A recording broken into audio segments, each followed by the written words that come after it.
Dear students, आज के lecture में हम एक्सप्लेन करेंगे वॉइड क्या होती है। हमें पता है जो सॉलिड के कॉन्स्टिट्यूएंट पार्टिकल्स हैं, वो एटम हैं, आयन है या मॉलिक्यूल हैं, वो हार्ड स्फीयर की तरह से होते हैं। अब स्फेरिकल पार्टिकल्स हैं तो उनकी जो पैकिंग होती है उनके बीच में क्या होते हैं, वैकेंट स्पेस। हम ऐसे करके देखें, जैसे अपने पास एक खाली बॉक्स है, उसमें हम बॉल्स को फिलअप करेंगे तो हम देख सकते हैं कि पूरा स्पेस ऑक्यूपाई नहीं होगा। उन स्फीयर के बीच में क्या बचेंगे, वैकेंट स्पेस। तो जो सॉलिड के पार्टिकल्स हैं उनके बीच में वैकेंट स्पेस होते हैं, उन्हीं को क्या बोलते हैं, वॉइड्स। वॉइड्स की डिफरेंट टाइप्स हैं, वो डिपेंड करता है कि वैकेंट स्पेस कितने स्फीयर्स के बीच में है। अगर वैकेंट स्पेस 3 स्फीयर के बीच में है तो उसे क्या कहा जाएगा, ट्रायंगुलर वॉइड।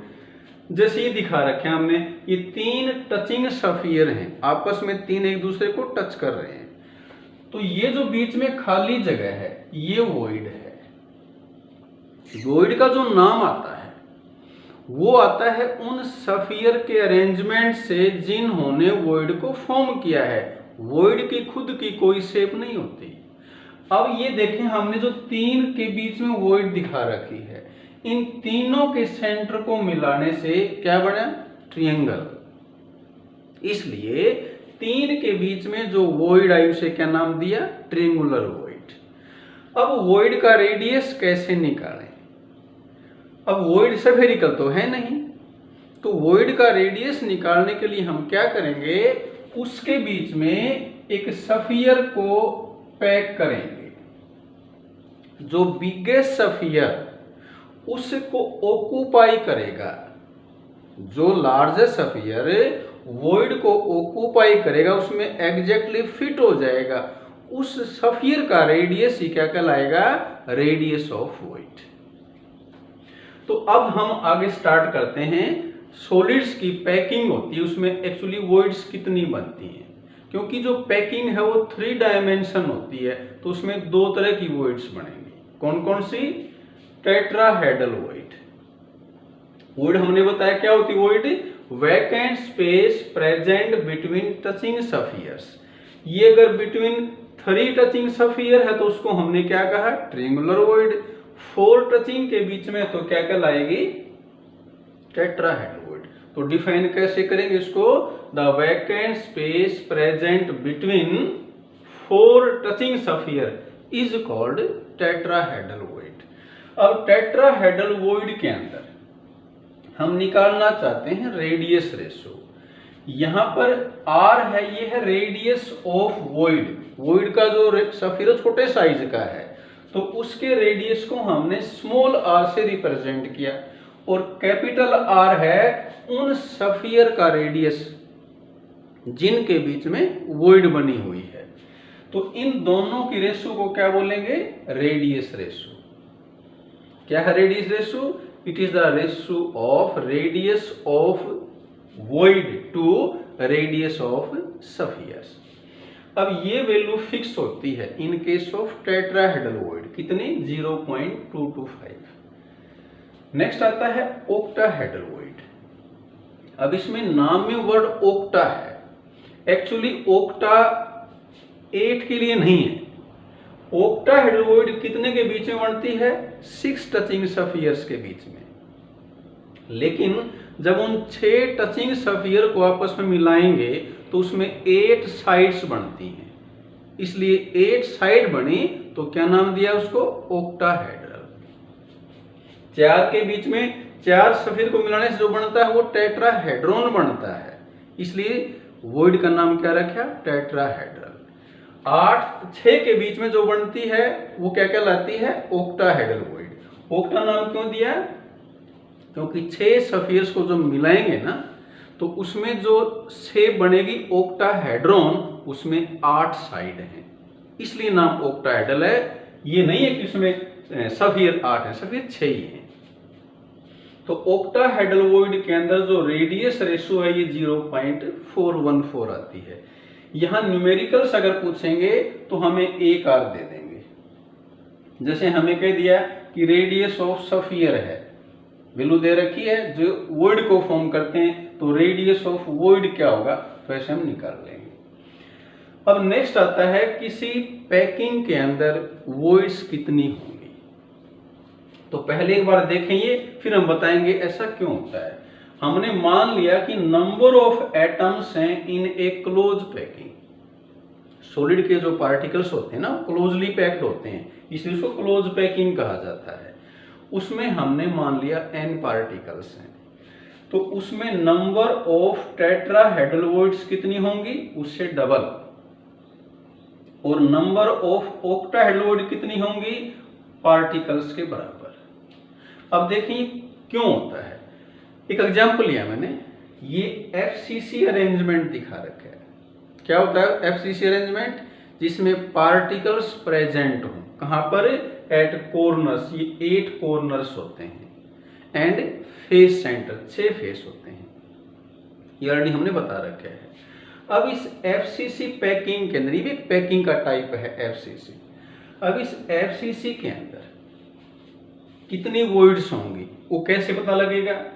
यहां जो टेट्राहेड्रल वॉइड्स हैं वो प्रेजेंट होती हैं ऑन बॉडी डायगोनल्स। ध्यान रखें, टेट्राहेड्रल कहां बताई, ऑन बॉडी डायगोनल। एक डायगोनल पे 2 वॉइड होती हैं, और एक क्यूबिक यूनिट सेल के अंदर कितने होते हैं बॉडी डायगोनल, 4। कैसे, हम जिस रूम में बैठे हैं उसको देखें, उसमें 8 कॉर्नर्स हैं। हमने एक कॉर्नर को दूसरे से मिला दिया, इसको उससे मिला दिया, तो कितने बन गए, 2 वहां से बन जाएंगे, तो कुल 4 बॉडी डायगोनल होंगे, और एक बॉडी डायगोनल पे 2 टेट्राहेड्रल वॉइड हैं, तो कुल वॉइड कितनी हो जाएंगी, 8। हमें पता है FCC के अंदर नंबर ऑफ एटम्स कितने होते हैं, 4। कैसे आए थे, 8 कॉर्नर्स पे थे, ये हमने लास्ट लेक्चर में बताया था। 8 पार्टिकल्स हैं कॉर्नर्स पे, और कॉर्नर वाले पॉइंट का कंट्रीब्यूशन कितना होता है एक यूनिट सेल के लिए, 1/8। 6 पॉइंट हैं फेस सेंटर पे, और फेस सेंटर वाले का कंट्रीब्यूशन कितना होता है, 1/2। तो कितने पार्टिकल्स आ गए, 4। तो FCC अरेंजमेंट के अंदर नंबर ऑफ एटम्स 4 हैं, तो उसमें टेट्राहेड्रल कितनी आ गई, 8। तो इसलिए फॉर्मूला क्या बन गया, अगर नंबर ऑफ पार्टिकल किसी पैकिंग में n है तो टेट्राहेड्रल कितनी हो जाएंगी, उससे डबल। ओक्टा कहां होती हैं, ऑक्टाहेड्रल वॉइड की पोजीशन होती है एट एज सेंटर। इसमें 12 एज होते हैं, ये जितने भी देख रहे हो सारे एज हैं, ये 12 है, काउंट करेंगे तो। और रूम में बैठ के देखें एज कौन से होंगे, जो पॉइंट कॉर्नर्स को मिलाते हैं वो एज होते हैं। तो देखेंगे ना, ये एक इस तरह से है, एक वहां, एक वहां, एक वहां, 4 नीचे हो जाएंगे और 4 ऊपर, तो 12 एज होते हैं। ऑक्टाहेड्रल कहाँ होती हैं, एज सेंटर पे, और उसके अलावा कहाँ होती हैं, बॉडी सेंटर पे। तो अब एज सेंटर बॉडी सेंटर के हम पार्टिकल्स निकालें, हम वॉइड्स निकालें, कितनी होंगी, कैसे निकालें। एज सेंटर है 12, और एज के सेंटर में जो पॉइंट है ना वो 4 क्यूब के 4 यूनिट सेल के बीच में है। 4 कौन से, एक रूम जिसमें हम बैठे हैं, एक उसके साथ का रूम मान लें, 2 रूम हो गए, 2 उनके सामने माने। अब जैसे मैंने ये जो एज है इसका सेंटर ले लिया, एक रूम ये है, एक इसके साथ वाला है, 2 उनके आगे वाले हैं, तो ये जो सेंटर का पॉइंट है वो उन 4 के बीच में है। इसलिए एक यूनिट सेल में कितना हिस्सा हुआ, 1/4। और एक पॉइंट कहां पर है, बॉडी सेंटर में। बॉडी सेंटर वाले पॉइंट का पूरा कंट्रीब्यूशन उसी यूनिट सेल के लिए होता है। तो यहां पर कितने पार्टिकल्स आ गए, 4। ये पार्टिकल नहीं सुनी, क्या बताई मैंने, ऑक्टाहेड्रल वॉइड्स। तो ऑक्टाहेड्रल वॉइड कितनी आई, 4। नंबर ऑफ पार्टिकल्स FCC में है 4। टेट्राहेड्रल वॉइड आई 8 और ऑक्टा आई 4। तो इससे हमने जनरलाइज कर दिया क्या कि अगर किसी पैकिंग में n पार्टिकल हैं तो टेट्राहेड्रल वॉइड उसका डबल होंगी और ऑक्टाहेड्रल उसके बराबर होंगी। लास्ट में कोड डेफिनेशन ले रहे हैं हम, कोऑर्डिनेशन नंबर। कोई भी पैकिंग करेंगे तो किसी एक सफियर को जितने सफियर टच करते हैं वो उसका क्या कहलाएगा, कोऑर्डिनेशन नंबर। तो क्या हुआ coordination number, the number of nearest neighbours. Nearest से मतलब है जो उसके बिल्कुल पास है, जो उसको टच कर रहे हैं। The number of nearest neighbours of A particle is called its coordination number. अब हम कुछ न्यूमेरिकल्स लेंगे जो बेस्ड हैं अपॉन यूनिट सेल्स। ये क्वेश्चन लिया हमने एनसीईआरटी बुक की एक्सरसाइज से 1.12। ए cubic solid is made of 2 elements P and Q. Atoms of Q are at the corners and P at body center. What is the formula of compound and what are the coordination number of P and Q? ऐसा कोई question दे रखा है जहां हमें 2 elements they रखे हैं, उनकी position बता रखी है, तो उससे फार्मूला कैसे निकालें। स्टार्ट करते हैं। तो यहां हमने क्या करना है, एटम्स जिसकी पैक जो बता रखे हैं उनको निकाल लेना है। तो हम निकाल लेते हैं number of atoms of Q. जैसे पी के निकालने कोई फर्क नहीं पड़ता। क्यू के एटम कहां पर हैं, कॉर्नर्स के ऊपर। हमें पता है कॉर्नर्स पे कितने एटम होंगे, 8, क्योंकि 8 कॉर्नर है क्यूब के अंदर। और एक पॉइंट का कंट्रीब्यूशन कितना होता है, 1/8। तो क्यू के एटम्स कितने आ गए, 1। और number of atoms of P, P कहां पर है, बॉडी सेंटर में। जो पॉइंट बॉडी सेंटर पे है, जो एटम आयन या मॉलिक्यूल उसको पॉइंट करें हम, तो उसका पूरा कंट्रीब्यूशन उसी यूनिट सेल के लिए है। तो P के कितने एटम हो गए, 1। दोनों के एक एक एटम आ गए। देयरफॉर फार्मूला क्या हो गया, PQ। फिर क्या पूछा, कोऑर्डिनेशन नंबर। अब देखें जो P पॉइंट है वो बॉडी सेंटर में, और बॉडी सेंटर के सराउंडिंग में कितने पार्टिकल हैं, 8। अभी हमने बताया था एक पार्टिकल को कितने पार्टिकल टच करते हैं वो क्या कहलाता है, कोऑर्डिनेशन नंबर। नियरेस्ट नेबर्स कितने हैं, तो यहां पर जो कोऑर्डिनेशन नंबर है, coordination number of P and Q, वो क्या हो जाएगा, 8:8। अब एक और क्वेश्चन वैसे बताता हूं। मान लिया अपने पास 2 एलिमेंट्स है कि सॉलिड के, एक कह दिया A है एक B, क्वेश्चन में पूरा कर लिया। मैं क्वेश्चन एक और बता रहा हूं। हमें कह दिया जाए कि A पॉइंट है ये कॉर्नर्स पे है, B पॉइंट है, B एटम्स हैं ये फेस सेंटर पे हैं, तो क्या फार्मूला होगा। तो हमें पता है जो कॉर्नर्स वाले होते हैं वो कितने आते हैं, 1। तो यहां पर A एटम कितने हो गए, 1। और B एटम कहां पर है, फेस सेंटर पे। तो फेस सेंटर कितने होते हैं, 6। और कंट्रीब्यूशन कितना होता है, 1/2। तो कितने आ गए, 3। तो अब फार्मूला क्या हो गया, AB3। ये कंफ्यूज ना हो कि B है वो FCC है। FCC तो पूरी यूनिट सेल होती है। यहां तो तुम्हें बता रखा है अलग अलग कि A एलिमेंट है वो कॉर्नर पे है और B है वो सिर्फ फेस सेंटर पे है। कुल मिला के FCC बनी है, उसमें A भी शामिल है, B भी शामिल है।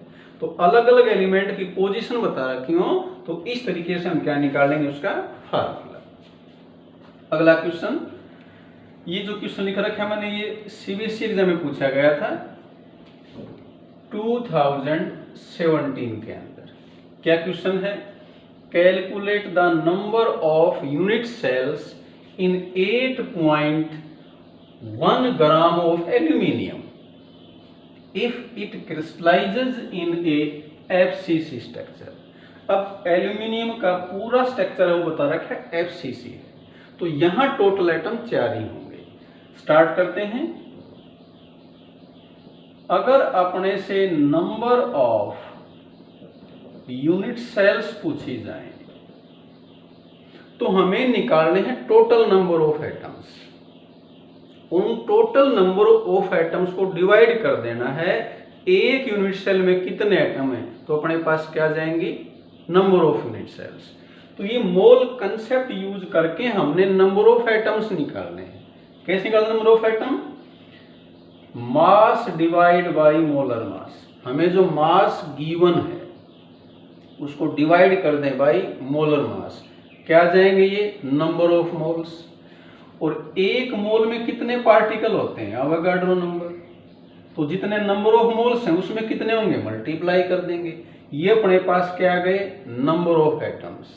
अब इन नंबर ऑफ एटम्स को डिवाइड कर देंगे by number of atoms present in one unit cell.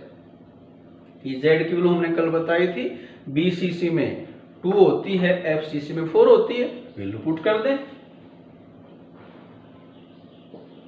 हमें जो मास गिवन है वो है 8.1 मोलर मास, मतलब एल्यूमिनियम का एटॉमिक मास, एक मोल का मास कितना होता है 27 इंटू अवोगाड्रो नंबर और डिवाइड बाय जेड। हमें पता है एफसीसी में जेड की वैल्यू 4 होती है। तो ऐसा कोई भी क्वेश्चन आए उसमें सिर्फ जेड का ध्यान रखें, बाकी तो मास गिवन होगा उसको डिवाइड कर देंगे मोलर मास से, ये फिक्स है अवोगाड्रो नंबर। मान लो बीसीसी होता है ये, तो यहाँ पर क्या आता 2। अब इसको सिंप्लीफाई करोगे तो ये आ जाएगा 4.52 इंटू 10 की पावर 22।